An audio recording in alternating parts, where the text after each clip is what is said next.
ஆனால் என்னை பொறுத்தளவுக்கு பாலக்காடு நகராட்சி பிஜேபியினுடைய வசம் இருக்கு தொடர்ச்சியாக. ஆனா திருவனந்தபுரத்துல வந்து அவங்க கணக்க துவங்குவாங்கன்னு யாரும் எதிர்பார்க்கல. ஆனால் எங்களை போன்ற பிற மாநிலத்திலிருந்து கேரளாவை பார்க்கக்கூடியவர்கள் திருவனந்தபுரத்தினுடைய அகப்புற சூழல்களை நாம் பார்த்தோம் என்று சொன்னால் அங்கே பாரதிய ஜனதா கட்சி வெற்றி பெறுவதற்கான அத்தனை வாய்ப்புகளும் இருந்தது.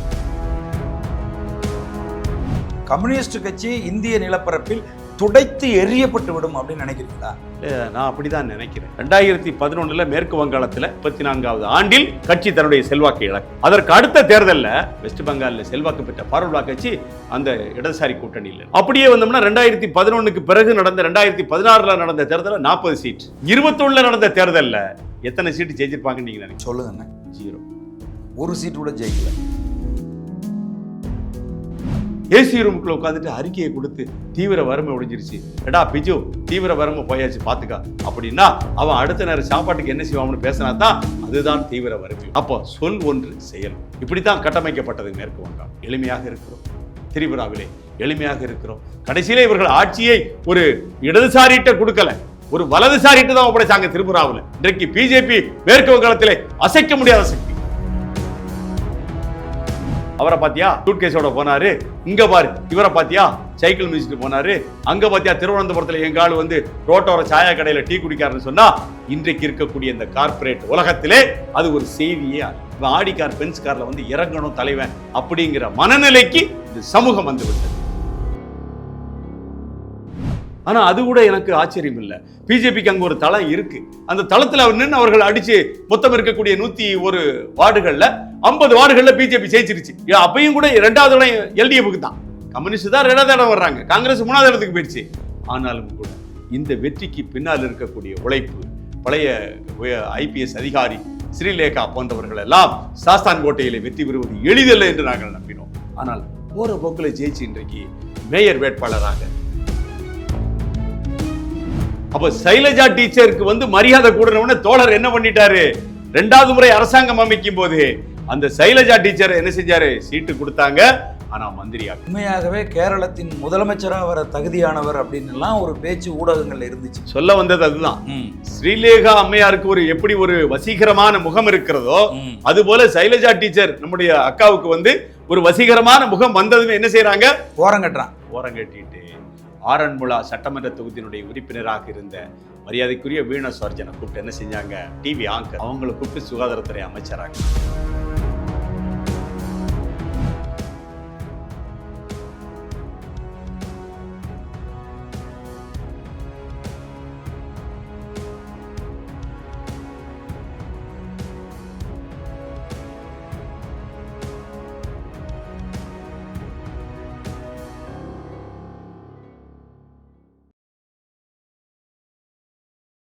உலகம் முழுவதும் பரவி வாழ்கிற தாய் தமிழ் உறவுகள் அனைவருக்கும் வணக்கம்.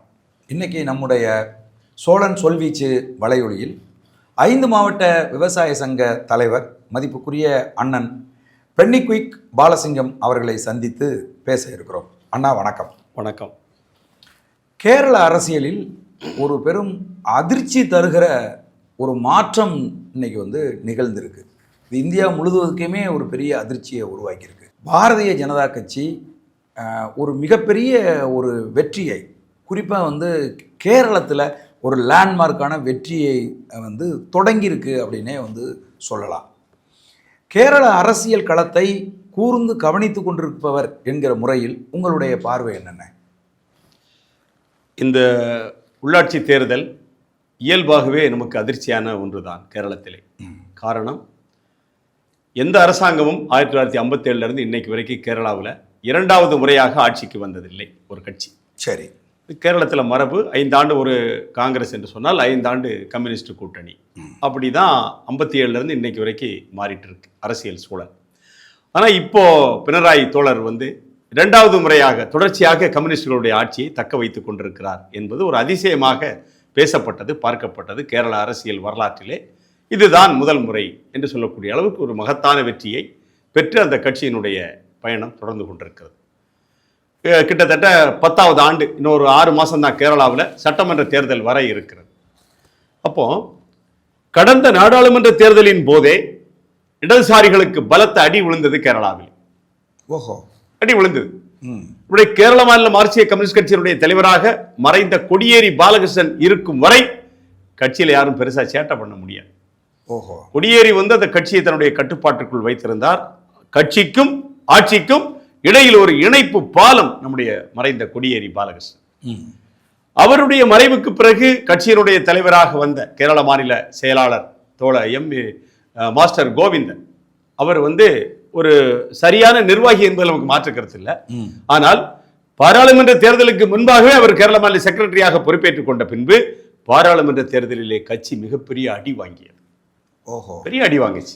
பாராளுமன்ற தேர்தலில் அவங்க வெற்றி பெற்றிருக்காங்கல்ல? இல்ல, கேரளத்தில் இருக்கக்கூடிய 20 நாடாளுமன்ற தொகுதிகள்ல ஒரே ஒரு நாடாளுமன்றத்துல தான் மார்க்சிய கம்யூனிஸ்ட் கட்சி கூட்டணி, அதாவது லெப்ட் டெமோக்ராட்டிக் ஃப்ரண்ட் LDF, ஒரே ஒரு தொகுதி ஆலத்தூர். அந்த பார்லிமெண்ட்ல மட்டும்தான் என்ன செய்யறாங்க, ஜெயிக்கிறாங்க. பாலக்காடு மாவட்டம் ஆலத்தூர். அங்க நின்ன கேண்டிடேட் யாருன்னு கேட்டா ராதாகிருஷ்ணன் என்று சொல்லக்கூடிய கேரள மாநில அமைச்சரை அங்க கொண்டு ஆலத்தூர்ல நிப்பாட்டினாங்க. அவர் மட்டும்தான் வெற்றி பெற்றார். திருச்சூர்ல சுரேஷ் கோபி பாரதிய ஜனதா கட்சி சார்பாக வெற்றி பெற்றார். மிச்சம் இருக்கக்கூடிய 18 தொகுதிகளையும் UDF என்று சொல்லக்கூடிய காங்கிரஸ் கூட்டணி கைப்பற்றி விட்டார். ஒரே ஒரு தொகுதி தான் CPM. அப்பவே உஷார் ஆயிருக்கணும் கட்சி, அது உஷார் ஆகல. மாஸ்டர் கோவிந்தன் கேரள மாநில கம்யூனிஸ்ட் கட்சியினுடைய மார்க்சிய கம்யூனிஸ்ட் கட்சியினுடைய செயலாளரோ அல்லது இந்திய கம்யூனிஸ்ட் கட்சியினுடைய மாநில செக்ரட்டரி தோழர் பினோய் விஸ்வம் இவர்கள்லாம் ஒருமித்து என்ன செஞ்சிருக்கணும், ஒரு கூட்டமைப்பு உருவாக்கி அடுத்த கட்டத்திற்கு இவர்கள் கட்சியை நடத்தி கொண்டிருக்க வேண்டும். ஆனால் நடத்தல. அப்போ பார்லிமெண்ட் எலெக்ஷன்ல வாங்கிய அடியே மரண அடின்னு தான் சொல்லணும். ஏன்னா 20 நாடாளுமன்ற தொகுதியில் ஒரே ஒரு தொகுதியில் தான் ஆளுங்கட்சி ஜெயிக்கிறது என்று சொன்னால், அதுவும் வரலாற்றை புரட்டி போட்டு 2வது முறையாக கேரளத்தை ஆளக்கூடிய தொடர்ச்சியாக ஆளக்கூடிய தோழர் பினராயி அவர்கள் ஒரு தொகுதியில் வெற்றி பெற்றது என்பது ஒரு மிகப்பெரிய பின்னடைவாக பார்க்கப்பட்டது. நாங்க நினைச்சோம், அப்போ மறுபடியும் கட்சி என்ன செய்யும், தன்னை புதுப்பித்துக் கொள்ளும். நாங்க நினைச்சோம் கட்சி தன்னை புதுப்பித்துக் கொள்ளும், திருப்பி பார்ப்பதற்கு ஒரு வாய்ப்பு இருக்கும். ஏனென்றால் மாஸ்டர் கோவிந்தன் நீண்டகால அனுபவம் பெற்றவர். கேரள மாநில மார்க்சிய கம்யூனிஸ்ட் கட்சியினுடைய செயலாளர் மாஸ்டர் கோவிந்தன் ஒரு நீண்டகால அனுபவம் பெற்றவர். அந்த அடிப்படையில் கட்சி தன்னை புதுப்பிக்கும் என்று நாங்கள் நினைத்தோம். அது அவங்க அதை செய்யல. ஆனால் இந்த NDA என்று சொல்லக்கூடிய national democratic alliance, Bharatiya Janata கட்சி தலைமையிலான அந்த டெமோக்ராட்டிக் அலையன்ஸ் எதிர்பாராத வெற்றியை கேரளத்திலே பெற்றது. ஒரு புறத்திலே கேரளாவில் ஒரு மிகப்பெரிய அதிர்வலைகளை ஏற்படுத்தி இருக்கிறது. ஆனால் என்னை பொறுத்தளவுக்கு அவர்கள் பாலக்காடு நகர்மன்றத்திலே ஏற்கனவே 3வது முறையாக ஜெயித்திருக்கிறார். பாலக்காடு நகராட்சி பிஜேபியினுடைய வசம் இருக்கு, தொடர்ச்சியாக இருக்கு. ஆனா திருவனந்தபுரத்தில் வந்து அவங்க கணக்கை துவங்குவாங்கன்னு யாரும் எதிர்பார்க்கல. ஆனால் எங்களை போன்ற பிற மாநிலத்திலிருந்து கேரளாவை பார்க்கக்கூடியவர்கள் திருவனந்தபுரத்தினுடைய அகப்புற சூழல்களை நாம் பார்த்தோம் என்று சொன்னால் அங்கே பாரதிய ஜனதா கட்சி வெற்றி பெறுவதற்கான அத்தனை வாய்ப்புகளும் இருந்தது. எப்படி சொல்றீங்க? காரணம், கடந்த நாடாளுமன்ற தேர்தலிலே அங்கே நின்ன 3 கேண்டிடேட் ட்ரையாங்கிள் அலையன்ஸ் தான் கேரளாவில். ஒன்று காங்கிரஸ் தலைமையிலான UDF யுனைடெட் டெமோக்ராட்டிக் ஃப்ரண்ட், கம்யூனிஸ்டுகள் மார்க்சிய கம்யூனிஸ்ட் கட்சி தலைமையிலான லெப்ட் டெமோக்ராட்டிக் ஃப்ரண்ட், பிஜேபி தலைமையிலான நேஷனல் டெமோக்ராட்டிக் அலையன்ஸ். இந்த 3 கூட்டணி தான் கேரளாவில் இருக்கு. அப்ப கடந்த நாடாளுமன்ற தேர்தலிலே தொடர்ச்சியாக திருவனந்தபுரத்தில் வெற்றி பெற்று வரக்கூடிய காங்கிரஸ் கட்சியுடைய முக்கிய முகமான சசி தரூர் அவர் என்ன செய்யறாரு, தனக்கு போட்டியாக அவர் நினைத்தது மார்க்சிய கம்யூனிஸ்ட் கட்சியுடைய கூட்டணியின் சார்பில் நின்ற பழைய நாடாளுமன்ற உறுப்பினர், அதே திருவனந்தபுரத்தில் வெற்றி பெற்றவர் தோழர் பன்னியன் ரவீந்திரன். கேரளத்தில் இருக்கக்கூடிய அனைத்து தரப்பு மக்களாலும் நேசிக்கப்படக்கூடிய தோழர் பன்னியன் ரவீந்திரன் தான் வெற்றி பெறுவார் என்று நாங்கள் நம்பினோம். அவர் தான் தரூருக்கு போட்டின்னு, தரூருக்கு சசி தரூருக்கு போட்டி நம்முடைய பன்னியன் ரவீந்திரன் என்று நான் கூட நம்புறேன். சரி. காரணம் பன்னியன் ரவீந்திரனுடைய எளிமை. சரி. காலையில திருவனந்தபுரத்துல ஏதாவது ஒரு கடையில சாயா குடிச்சுக்கிட்டு இருப்பாங்க ஆளு. ஓஹோ. இன்னைக்கும் அவருடைய தோற்றம், அவருடைய முடியை வந்து என்ன செஞ்சிருக்கிறாங்க, ராஜீவ் காந்தியே பாராளுமன்றத்துல ஒரு வித்தியாசமான நபர் அப்படின்னு சொல்லிட்டு பாராட்டப்பட்ட தோழர் பன்னியன் ரவீந்திரன். நான்லாம் ரொம்ப நேசிப்பேன் அவரை. கேரளத்து இடதுசாரிகளுடைய செயல்பாடுகளை எனக்கு பிடிக்காட்ட கூட அந்த தோழர் பன்னியன் ரவீந்திரனை போன்றவர்களை நாம் என்ன செய்யறோம், நேசிக்கிறோம். அதுல நமக்கு எந்த மாற்று கருத்தும் இல்லை. அதே மாதிரி வயநாட்டில் நம்முடைய பிரியங்கா காந்தியை எதிர்த்து போட்டியிட்ட மோக்கோரி, சத்யன் மோக்கோரி, அவர் இந்திய கம்யூனிஸ்ட் கட்சியை சார்ந்தவர், மிகச்சிறந்த ஆளுமை. நம்ம அது மாதிரி தலைவர்கள் எல்லாம் கேரளாவிலே நாம் இடதுசாரிகளை நேசிக்கத்தான் செய்கிறோம். அப்போ சசி தரூருக்கும் பன்னியன் ரவீந்திரனுக்கு தான் போட்டின்னு நாங்கள் நினைச்சிட்டு இருந்தோம். ஆனால் NDA அலையன்ஸ் சார்பில் நின்ற மரியாதைக்குரிய ராஜீவ் சந்திரசேகர், பிஜேபி கேரளாவிலே மிகப்பெரிய குழுமத்தினுடைய தலைவர், முன்னாள் மத்திய இணையமைச்சர், அவர் அமெரிக்காவில் பெரிய தொழிலதிபர். அவர் என்ன செய்கிறாரு, சத்தம் இல்லாமல் திருவனந்தபுரத்தை கைப்பற்றுவதற்கு உண்டான வேலையை செஞ்சு வெறும் 10,000 வாக்குகள் வித்தியாசத்தில் தான் சசி தரூர் ராஜீவ் சந்திரசேகரை ஜெயித்திருக்கிறார். பிஜேபி 2வது இடத்துக்கு வந்தாச்சு. ஓகே, வெற்றி பெறுவார் என்று எதிர்பார்க்கப்பட்ட எளிமையான மக்கள் தோழர் பன்னியன் ரவீந்திரன் எத்தனை இடத்துக்கு போயாச்சு? 3வது இடத்துக்கு போயாச்சு.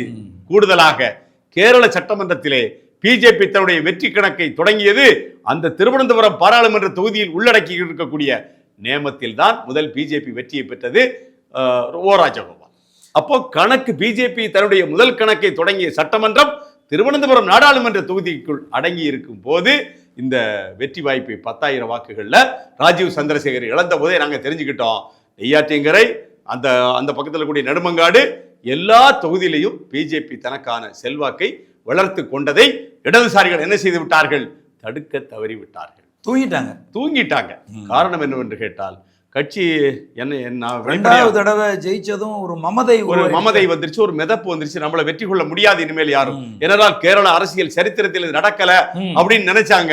ஆனால் இதை விட என்னன்னு கேட்டா, அந்த நகராட்சி திருவனந்தபுரம் மாநகராட்சி 45 ஆண்டுகளாக, இன்னைக்கு நேத்து இல்ல, 1980 45 ஆண்டுகள் சிபிஎம் கையில் இருந்திருக்கு. விஷயம் இப்பதான் மாறுது. 45 ஆண்டுகள் கழித்து என்ன செய்யறாங்க? விட்டு கொடுக்கிறார்கள். விட்டு தான் கொடுத்திருக்கிறாங்க. காரணம், கடைசியாக மேயராக இருந்த, திருவனந்தபுரம் மேயராக இருந்த இளைய வயது கொண்ட நம்முடைய தோழி ஆரியா ஒரு நல்ல செயல்பாட்டாளர். ஆனா கடைசியில் அவர் என்ன செஞ்சிட்டாரு? வெற்றியை கோட்டை விட்டார் பிஜேபி இடத்திலே. ஆனா அது கூட எனக்கு ஆச்சரியம் இல்லை. பிஜேபிக்கு அங்க ஒரு தளம் இருக்கு. அந்த தளத்தில் அவர் நின்று அவர்கள் அடிச்சு மொத்தம் இருக்கக்கூடிய 101 வார்டுகள்ல 50 வார்டுகள்ல பிஜேபி ஜெயிச்சிருச்சு. அப்பையும் கூட 2வது இடம் எல்டிஎஃப்க்கு தான். கம்யூனிஸ்ட் தான் 2வது இடம் வர்றாங்க, காங்கிரஸ் 3வது இடத்துக்கு போயிடுச்சு. ஆனாலும் கூட இந்த வெற்றிக்கு பின்னால் இருக்கக்கூடிய உழைப்பு, பழைய ஐபிஎஸ் அதிகாரி ஸ்ரீலேகா போன்றவர்கள் எல்லாம் சாஸ்தான் கோட்டையிலே வெற்றி பெறுவது எளிதல்ல என்று நாங்கள் நம்பினோம். ஆனால் போற போக்கில் ஜெயிச்சு இன்றைக்கு மேயர் வேட்பாளராக அந்த பட்டியலில் இருக்கார். ஒன்று ராஜேஷா அல்லது பழைய ஸ்ரீலேகாவா அப்படிங்கிற போட்டி உருவாகக்கூடிய அளவிற்கு கேரளாவிலே என்டிஏ எடுத்த அந்த வெற்றி என்பது எல்லாருடைய பாடகங்கள் எல்லாமே பாரபட்சம் இல்லாம ஸ்ரீலேகா தான் மேயர் அப்படிங்கிறாங்க. ஸ்ரீலேகா ஜூனியர், பார்ட்டியில ஜூனியர். ஓகே, அவங்க ஐபிஎஸ்ஆ இருந்துட்டு வந்ததுனால ஒரு பெரிய பிம்பம் கட்டமைக்கப்படுகிறது. இயல்பா கேரளாவில் நடக்கிறது தான். கொரோனா காலகட்டத்திலே இதற்கு முந்தைய ஆட்சி நடந்த போது, இதே தோழர் பினராயி தலைமையிலான ஆட்சியிலே கொரோனா உச்சக்கட்டத்தில் இருக்கும்போது சுகாதாரத்துறை அமைச்சராக இருந்த மரியாதைக்குரிய சைலஜா டீச்சர் ஒட்டுமொத்த கேரளத்தில் இருக்கக்கூடிய 14 மாவட்டங்களிலும் அந்த பெயர் உச்சரிக்கப்பட்டான். ஆமா, இந்தியா முழுதும் அந்த பெயர் உச்சரிக்கப்பட்டுச்சு.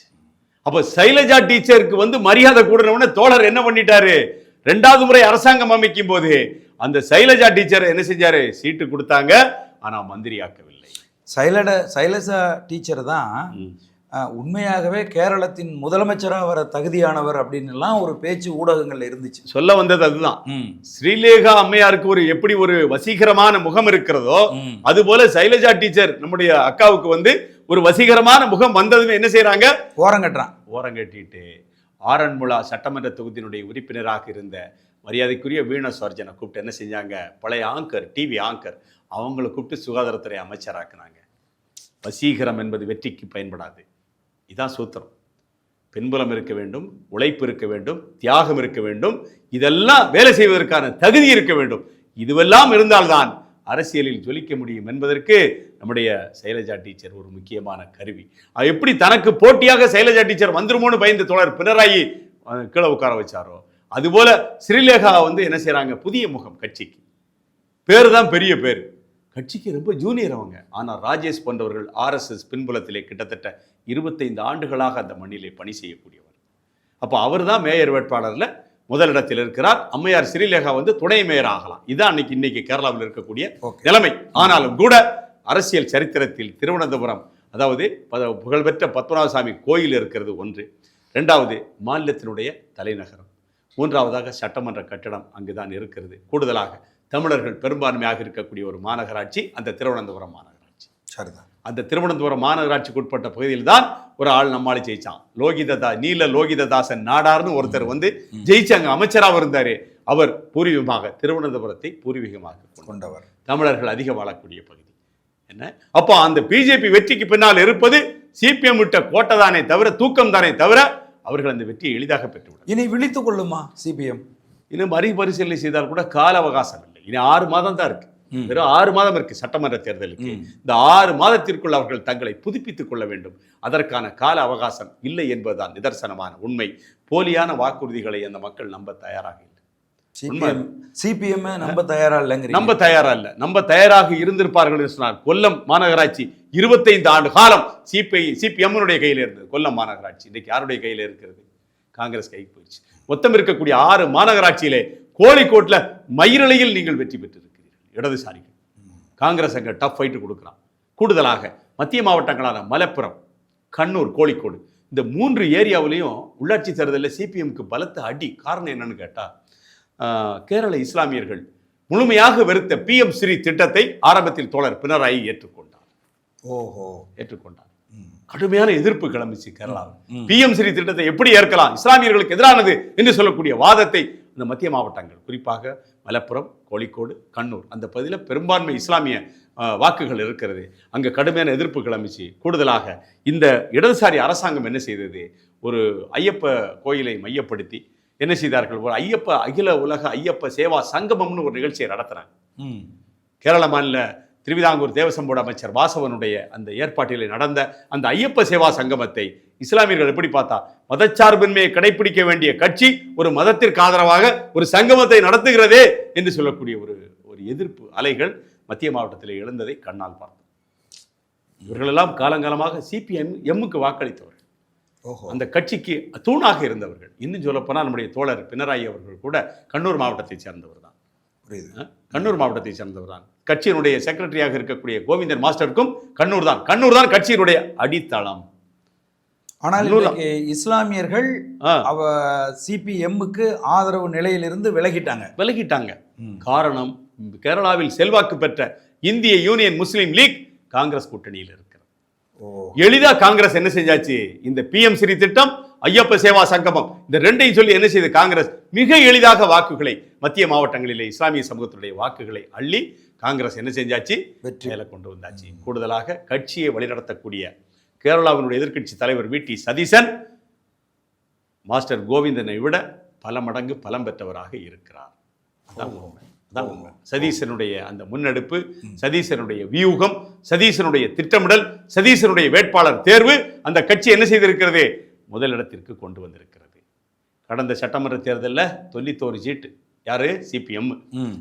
இந்த முறை நிலைமை மாறலாம். 140 சீட்டு மொத்த எம்எல்ஏ சீட்டு கேரளாவில் 140 எம்எல்ஏ 20 MP. அந்த 140 எம்எல்ஏவில் 71 பெரும்பான்மை, 71 எம்எல்ஏ வேணும் பெரும்பான்மைக்கு. ஆனால் 91 ஜெயிச்சது சிபிஎம். ஆனால் இந்த முறை கணக்குகள் தலைகளாக மாறலாம். பாரதிய ஜனதா கட்சி 3வது இடத்தை தக்க வைத்துக் கொண்டு 10 எம்எல்ஏக்களை பெறுவதற்கான சூழலை கேரளம் உருவாக்கி இருக்கிறது. அதுதான் இப்போ பெரிய கேள்வி. பாரதிய ஜனதா கட்சி கேரளத்தில் வேரூன்றி விட்டதா? அதாவது நம்ம மதிப்புக்குரிய அமித்ஷா சொல்றாங்க, தமிழ்நாடு, கேரளா, ஆந்திரா இதுதான் எங்களுடைய அடுத்த டார்கெட்டுன்னு வெளிப்படையாக அவர் சொல்கிறாங்க. இந்த மாநிலங்கள், தென் மாநிலங்களில் இந்த 3 மாநிலங்களும் எங்களுடைய செயல் திட்டத்தில் இருக்குது, நாங்கள் முழுதும் கவனம் செலுத்துகிறோன்னு. கேரளாவில் காங்கிரஸ் கட்சி அடுத்த தேர்தலில் வெற்றி அடைவதோ அல்லது திரும்பவும் கம்யூனிஸ்ட் கட்சி வெற்றி அடைவதோ அப்படிங்கிறது செய்தி இல்லை. இது தொடர்ந்து நடந்துக்கிட்டு தான் இருக்குது. நீங்கள் சொல்கிறீங்க 10க்கும் மேற்பட்ட இடங்களை பாரதிய ஜனதா கட்சி கைப்பற்றும் அப்படின்னு. இது ஒரு புதிய சரித்திரமாக இருக்க இல்லை, இதான் யதார்த்தமான நடைமுறை உண்மை. இதுதான் நம்ம உண்மையை தானே பேசணும். திருச்சூர் பார்லிமெண்ட்ல சுரேஷ் கோபி ஜெயிப்பாருன்னு யாரும் எதிர்பார்க்கல. 80,000 சூப்பர் ஸ்டார் 80,000 வாக்கு வித்தியாசத்தில் ஜெயிச்சு. அதான் சொல்றேன், அவர் ஒரு பிரபலமான ஒரு திருவனந்தபுரத்தில் 10,000 வாக்குகள்ல தான் வெற்றியை பறி கொடுக்குது பிஜேபி. வெறும் 10,000 வாக்கு. இல்லாட்டா சசி தரூர் வீட்டுக்கு போயிருப்பார். அப்ப அந்த வெற்றி பெறக்கூடிய 10,000 வாக்கு வித்தியாசத்தில் சிபிஎம் கிட்ட, காங்கிரஸ் கிட்ட நெருங்கி வருது பிஜேபி. சிபிஎம் 3வது இடத்துக்கு தள்ளப்படுது. வசீகரமான முகம் சசி தரூருடைய முகம். ராஜீவ் சந்திரசேகரை யாருக்கும் தெரியாது, தமிழகத்திலோ பிற மாநிலங்களும் யாருக்கும் தெரியாது. இன்னும் சொல்லப்பா கேரளாவினுடைய மத்திய மாவட்டங்கள், வட மாவட்டங்களில் ராஜீவ் சந்திரசேகர் பெரிய அறிமுகம் இல்லை. ஆனாலும் கூட அவர் என்ன செய்யறாரு, 2வது இடத்துக்கு வர்றாரு. அப்போ பிஜேபி என்ன செஞ்சிருக்கு, பாலக்காடு நகராட்சியில தொடர்ச்சியாக 3 முறை ஜெயிக்கக்கூடிய அளவிற்கு ஒரு பலத்தை உருவாக்கி இருக்கிறார். சசிதர் வந்து சமீப காலத்தில் வந்து பாரதிய ஜனதா கட்சிக்கு ஆதரவுல பேசிட்டு இருக்காரா? அவருக்கு வேற வழி தெரியல. அவருக்கு வந்து ஒரு எம்பியாக இருக்கணும். அவருக்கு இருக்கக்கூடிய நெருக்கடிக்கு அவர் ஒரு எம்பியாக தொடர்ச்சியாக பயணிக்க வேண்டும் என்று சொன்னால் அவர் என்ன செய்ய முடியாது? இப்போ கூட பாருங்க, இந்த திருவனந்தபுரம் மாநகராட்சியில் பாரதிய ஜனதா கட்சி வெற்றி பெற்றதற்கு தாழ்மையான வணக்கங்கள்னு ட்விட்டரில் எழுதினார். அதை தான் நான் கேட்குறேன். பாரதிய ஜனதா கட்சிக்கு போகிறதுக்கான சூழல்கள் இருக்கா? கண்டிப்பாக எனக்கு அப்படிதான் தோணுது. இந்த தமிழ்நாட்டில் கார்த்தி சிதம்பரம்னு சிவகங்கையில் ஒரு நாடாளுமன்ற உறுப்பினர் சரி, தன்னுடைய கருத்தை ரொம்ப ஸ்ட்ராங்காக சொல்லுதோம்னு அவர் நினச்சிட்டு இருப்பார். ஆனால் கட்சி சின்ன இல்லாமல் சுயேட்சை நினைச்சுன்னா 10 பேர் ஓட்டு போட மாட்டான். சரி. ஆனால் அதுபோல் சசிதரருக்கும் கட்சி தான் அடையாளம். அவர் வந்து என்ன செய்வார்னா, நாட்டு லோக்கல் பாலிடிக்ஸ். ஓகே. அவர் வந்து நேஷனல் பாலிட்டிஷியன் சசிதரூர். ஐநா சபையில் வேலை செய்ததால உலகளாவிய தொடர்பு அவருக்கு இருக்கு. அப்போ அவர் தன்னை ஒரு எம்பின்னு காமிச்சுக்கணும். ஓகே, அதுதான் அவருக்கு தேவை.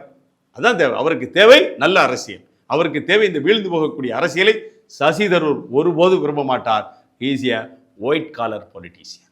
சரி, உங்களுடைய அரசியல் அனுபவத்தில் இந்த பெரும் தோல்விக்கு பிறகு மார்க்சிஸ்ட் கம்யூனிஸ்ட் கட்சியினுடைய செயல்பாடு என்னவா இருக்கும்? எனக்கு என்னவோ திரிபுராவும் மேற்கு வங்கமும் தான் எனக்கு வந்து கண்ணுக்கு தெரியுது. ஏனென்று கேட்டால் 34 ஆண்டு காலம் மேற்கு வங்கத்திலே 1977 தொடங்கி அவர்களுடைய பயணம் 2011 நிறைவுக்கு வந்தது. மம்தா பானர்ஜி முடிவுக்கு கொண்டு வந்தாங்க. மம்தா ஒரு சக்தியே கிடையாது. உண்மையிலேயே மம்தா வந்து என்ன செய்றாங்க, ஃபார்வர்ட் பிளாக்ல போய் சேர்றதுக்கான வேலையை தான் பார்த்தாங்க. சரி, காங்கிரஸ்ல இருந்து வெளியேறிய உடனே. ஆனா அன்றைக்கு ஃபார்வர்ட் பிளாக் அவங்களை எப்படி பார்த்தாங்கன்னு நமக்கு தெரியல. ஆனா 2011 34 ஆண்டுகால ஆட்சி. இங்க நம்ம ஊர்ல கூட பேசுவாங்க, மேற்கு வங்கத்தை பாரீர், புத்ததேவ் பட்டாச்சாரியாவை பாரீர். நம்ம கேள்விப்படுறோம். அந்த பக்கத்தில் ஜோதி பாசு 24 ஆண்டுகள் தொடர்ந்து 10 ஆண்டுகள் இடதுசாரி, அவருடைய மறைவுக்கு பின்னால் 10 ஆண்டுகள் இடதுசாரிகள் ஆட்சி. இன்றைக்கு மேற்கு வங்காள சட்டமன்றத்திலே ஒரு சட்டமன்ற உறுப்பினர் இல்லை. நம்ம நாடாளுமன்ற தேர்தலில் கேரளாவில் ஒரு பார்லிமெண்ட் தான் சிபிஎம் ஜெயிக்குது. அவருக்கும் ராதாகிருஷ்ணனுக்கு சொந்த செல்வாக்கு என்று ஒன்று இருக்கிறது. காங்கிரஸ் 18 தொகுதிகளில் அள்ளுது. ஆச்சரியமா இருந்துச்சு எங்களுக்கு. கேரளத்திலே கம்யூனிஸ்டுகளுக்கு வரலாறு காணாத தோல்வி. அந்த தோல்வியை இந்த 1957 இருந்து இதுவரைக்கும் கேரளாவிலே மார்க்சிஸ்டுகள் சந்திக்கவில்லை. ஆனால் இன்னைக்கு மிகப்பெரிய தோல்வி. கட்சி தன்னை திரும்பி பார்த்திருக்கணும், புதுப்பித்திருக்கணும், நடக்கலையே. இப்போ நீங்க அதன் மூலம் என்ன சொல்ல வரீங்கன்னா, கம்யூனிஸ்ட் கட்சி இந்திய நிலப்பரப்பில் துடைத்து எறியப்பட்டு விடும் அப்படின்னு நினைக்கிறீங்களா? இல்லை, நான் அப்படிதான் நினைக்கிறேன். கம்யூனிஸ்ட் கட்சி ஆளாத இந்தியா உருவாயிருமா? உருவாவதற்கான வாய்ப்புகள் இருக்கிறது. ஏனென்றால் 2011 மேற்கு வங்காளத்தில் கட்சி தன்னுடைய செல்வாக்கு இழந்து அதிகாரத்தை இழக்குது. 34வது ஆண்டில் தெரிஞ்சுக்கோங்க. சரி, 34வது ஆண்டில் கட்சி தன்னுடைய செல்வாக்கை இழக்கு. அதற்கு அடுத்த தேர்தலில் வெறும் 40 சீட்டு ஜெயிச்சாங்க சிபிஎம் கூட்டணி. ஓகே, அதில் ஃபார்வர்ட் பிளாக் இருக்கு.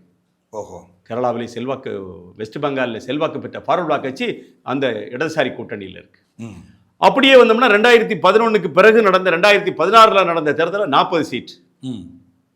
21 நடந்த தேர்தலில் எத்தனை சீட்டு ஜெயிச்சிருப்பாங்கன்னு நீங்க நினைக்கீங்க? சொல்லுங்க. 0. ஒரு சீட்டு கூட ஜெயிக்கல. ஓஹோ. இதேதான் திரிபுராவிலே.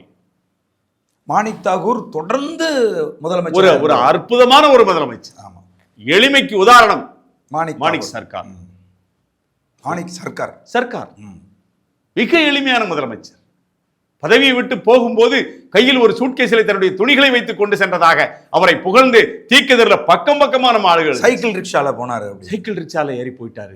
அதற்கு முன்னால் இருந்த நிருபன் சக்கரவர்த்தி இவர்களெல்லாம் மிக எளிமையான முதலமைச்சர்களாக நமக்கு கற்றுத்தரப்பட்டது. இங்கே இன்னமும் தோழர்கள்லாம் மைக் பிடிச்சு பேசிட்டு இருக்காங்க. பாத்தியா, புத்ததேவ் பட்டாச்சாரியா தெரியுமா, மாணிக் சர்க்கார் தெரியுமாடா, நிருபன் சக்கரவர்த்தி தெரியுமான்னு பேசுறத காதுல கேட்கிறோம். கற்றறிந்தவர்களுக்கு தெரிந்த முகம் இவர்களுடைய முகம். ஆனால் அவர்களுடைய காலத்திற்கு பின்னால் அந்த கட்சி அங்கு காணாமல் போய்விட்டது. 1957 உலகத்திலேயே, அதான் விஷயம், உலகத்திலேயே முதல் முறையாக மக்களால் தேர்ந்தெடுக்கப்பட்ட முதல் கம்யூனிஸ்ட் அரசாங்கம் தோழர் EMS நம்பூதிரிபாடு தலைமையிலே கேரளாவில் அமைந்தது. 1957 ரஷ்யாவிலிருந்தெல்லாம் வாழ்த்து செய்தி வந்துச்சு, சீனாவிலிருந்து வாழ்த்து செய்தி வந்துச்சு. நீதியரசர் கிருஷ்ணய்யர் போன்றவர்கள் எல்லாம், மனித உரிமைக்காக உலகெல்லாம் முழங்கிய நீதியர் கிருஷ்ணய்யர் எல்லாம் அந்த முதல் அமைச்சரவையிலே அமைச்சர், சட்டத்துறை அமைச்சர். இஎம்எஸ் நம்பூதிரிப்பாட்டு ஆட்களை பார்த்து பார்த்து தேர்ந்தெடுத்து அந்த அரசாங்கத்தை உருவாக்கினார். 57 ஆரம்பித்து இன்று வரை இன்னும் 6 மாசம் வரைக்கும் இந்தியாவில் ஏதோ ஒரு ஸ்டேட்ல கம்யூனிஸ்ட் கவர்மெண்ட் இருந்துகிட்டே இருக்கு. இனி இல்லாம போயிடும் இருந்துட்டு இருக்கு.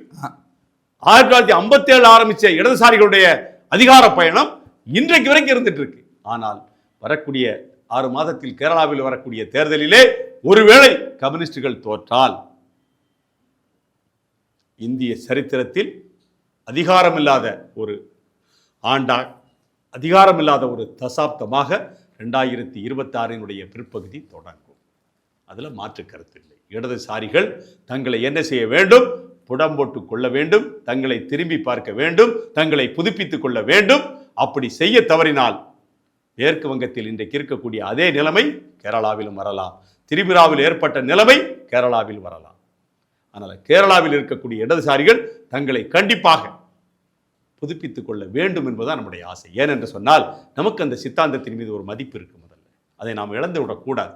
ஏன்னால் மார்க்ஸும் எங்கெல்ஸும் எழுதிய அந்த டாஸ் கேபிட்டல் எல்லாருக்குமானது, எல்லாருக்குமானது, உலகம் முழுவதும் உலக மக்களுக்கானது. அதுல நமக்கு எந்த மாற்று கருத்தும் இல்லை. என்ன டாஸ் கேபிட்டல் இருந்து நாம் எடுத்துக்கொள்வதற்கு ஏராளமான விடயங்கள் இருக்கிறது. இது உண்மையிலே சொல்ல போனா விவசாய கூலிகள் நிறைந்த நாடு இந்த நாடு. இந்த விவசாய கூலிகள் நிறைந்த நாட்டிற்கு அந்த தத்துவம் ஒரு அற்புதமான தத்துவம். ஆனால் வழிநடத்துவர்களுடைய அந்த செயல்பாட்டு குறைவு இன்றைக்கு அந்த தத்துவத்தை என்ன செய்திருக்கிறது? ஒட்டுமொத்தமாக மக்கள் அதிகாரத்திலிருந்து அப்புறப்படுத்தி இருக்கிறது. ஏன் இவங்க திரும்பி பார்க்கல? நாடாளுமன்ற தேர்தலில் இப்போ ஒரு சீட்டு தான் நம்ம ஜெயிக்கிறோம் கேரளாவில் என்று சொல்லக்கூடிய நிலையில் கட்சி உள்ளாட்சி தேர்தலுக்கு தயாராகி இருக்க வேண்டும். வறுமை, தீவிர வறுமையை ஒழிச்சிட்டோம்னு சொன்னார் தோழர் பினராயி ஒரு மாசத்துக்கு முன்னால். அவர் சொல்றார், தீவிர வறுமை கேரளாவில் இல்லை, உலகத்தில் தீவிர வறுமையை ஒழித்த 2வது மாநிலம் கேரளா, முதல்ல சீனா அப்படின்னு சொல்லிட்டார். சீனாவில் தீவிர வறுமை இல்லைன்னு சொன்னார். ஆனால் 2011 அதே பீஜிங் நகரத்தில் இருக்கக்கூடிய தியானமன் சதுக்கத்திலே உரிமை கேட்டு மாணவர்கள் போராடிய போது ஆயிரக்கணக்கானோரை துப்பாக்கி எடுத்து சுட்டு இராணுவ டாங்கிகளை கொண்டு ஏற்றி கொன்றது இந்த ஜி ஜின்பிங்கினுடைய அரசாங்கம். ஆனால் இவர் சொல்றாரு, தீவிர வறுமையை ஒழித்த முதல் பகுதி சீனா, 2வது பகுதி கேரளான்னு சொன்னார். ஆனால் அந்த நிகழ்ச்சியிலே நீங்கள் நடிகர்களை அழைத்தீர்கள். கமலஹாசனையும் மோகன்லாலையும் மம்முட்டியும் 2 பேர் வரல. ஏன் வரல? ஏன் வரல? தீவிர வறுமையை ஒழிக்கலையா? தீவிர வறுமை ஒழிஞ்சிருந்தா அவங்களே வந்திருப்பாங்களே. அதானே தீவிர வறுமைக்கான அடையாள குறியீடு என்ன? கேரளாவில் இருக்கக்கூடிய பொருளாதார நிபுணர்கள் அதை ஏற்றுக்கொள்ளலையே. அப்ப கேரளாவில் இருக்கக்கூடிய பொருளாதார நிபுணர்கள் ஏற்றுக்கொண்டிருந்தால் அதை ஒரு தத்துவமாக மாற்றியிருக்க முடியும். தீவிர வறுமையை ஒழித்து விட்டோம், யாருக்கு என்ன இல்லைன்னு கேட்டிருக்க முடியும். கேட்கல. கட்டமைப்பு இல்லாத ஒரு பகுதிகள் எல்லாம் இன்றைக்கும் கேரளாவில் இருக்கிறது. குறிப்பாக இடுக்கி மாவட்டம் கட்டமைப்பற்ற பகுதியாக இருக்கிறது. இன்னமும் தோல்ல டோலி கட்டி தூக்கிக்கிட்டு ஆஸ்பத்திரிக்கு போகக்கூடிய பகுதி அட்டப்பாடியில் இருக்கு, இடுக்கியில் இருக்கு, வயநாட்டில் இருக்கு. மறுக்கட்டும் கேரளத்தினுடைய அரசாங்கம், இடதுசாரி அரசாங்கம் இருக்கு. அதை சரி செய்யுங்க. நீங்க முதல்ல ஏசி ரூமுக்குள்ள உட்காந்துட்டு அறிக்கையை கொடுத்து தீவிர வறுமை ஒழிஞ்சிருச்சு, எடா பிஜு தீவிர வறுமை போயாச்சு பாத்துக்கா அப்படின்னா அவன் அடுத்த நேரம் சாப்பாட்டுக்கு என்ன செய்வான்னு பேசினா தான் அதுதான் தீவிர வறுமை ஒழிப்பு. அப்போ சொல் ஒன்று செயல் ஒன்று. இப்படித்தான் கட்டமைக்கப்பட்டது மேற்கு வங்காளம். எளிமையாக இருக்கிறோம், திரிபுராவிலே எளிமையாக இருக்கிறோம். கடைசியிலே இவர்கள் ஆட்சியை ஒரு இடதுசாரிட்ட கொடுக்கல, ஒரு வலதுசாரிட்டு தான் ஒப்படைச்சாங்க திரிபுராவில். இன்றைக்கு பிஜேபி மேற்கு வங்காளத்திலே அசைக்க முடியாத சக்தி. ஆட்சியை பிடிக்கக்கூடிய அளவிற்கு அவர்கள் தங்களுடைய செல்வாக்கை வளர்த்துக் கொண்டிருக்கிறார்கள். இங்கே 0 ஆகும்போது அவன் 57. எப்ப கணக்கை தொடங்குறான்? 2015-16 தான் கணக்கை தொடங்குது பிஜேபி மேற்கு வங்க சட்டமன்றத்தில். ஆனால் இன்றைக்கு எதிர்கட்சி நீங்க இல்லை, களத்திலே இல்லை. இது ஒரு புறத்திலே எங்களுக்கு வருத்தம் தான், அதில் எங்களுக்கு சந்தோஷம் இல்லை. ஆனாலும் நீங்கள் உங்களை புதுப்பிக்க வேண்டும் என்று நாங்கள் நினைக்கிறோம். கழுத தெரிஞ்சு கட்டெரும்பு ஆன கதையா இந்தியாவில் கம்யூனிஸ்ட் சித்தாந்தம். இப்போ குறிப்பாக தமிழ்நாட்டை எடுத்துக்கிட்டிங்கன்னா கிட்டத்தட்ட காங்கிரஸ் கட்சி தமிழ்நாட்டை ஆட்சி அதிகாரம் செய்தபோது பிரதான எதிர்க்கட்சியாக கம்யூனிஸ்ட் கட்சி இருந்தது. அதன் பிறகு திராவிட அரசியல் கட்சிகள் அவங்கள தூக்கி தூர வீசிட்டாங்க. அதே போல் இன்னைக்கு இந்தியா முழுவதும் கம்யூனிஸ்ட் கட்சி புறந்தள்ளப்பட்டிருக்கிறதுக்கு என்ன காரணம்? சித்தாந்தத்தில் குறைபாடு இல்லை. நான் முதல்ல சொன்னதுதான், சித்தாந்தம் சரியாக இருக்கிறது. சித்தாந்தத்தை பின்பற்றக்கூடியவர்களுடைய வழிகேடு, நடைமுறைப்படுத்துறவங்களுடைய குறைபாட, செயல்பாட்டு குறைவு, அதுதான் கட்சியை என்ன செய்திருக்கிறது? தூக்கி கூப்பில் வச்சிருச்சு. இந்த தமிழ்நாட்டிலே திராவிட முன்னேற்றக் கழகத்தினுடைய கூட்டணியில் இந்த இடதுசாரிகள் இல்லை என்று சொன்னால் எத்தனை சீட்டு ஜெயிப்பாங்க? ஒரு சீட்டு கூட ஜெயிக்க முடியாது.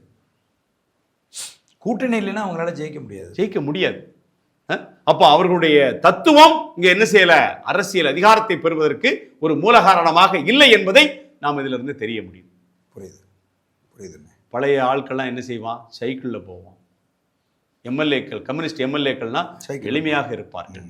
குறிப்பாக சொல்லப்போனால் நாகப்பட்டினம் நாடாளுமன்ற உறுப்பினராக இருந்த இந்திய கம்யூனிஸ்ட் கட்சியினுடைய சித்தமல்லி முருகையன் நாடாளுமன்ற உறுப்பினர் ஆன பிறகும் பஸ்ஸில் தான் போகிறார், பொது போக்குவரத்தை பயன்படுத்துகிறார், சைக்கிளில் போய் ஊர் ஊராக போகிறார்.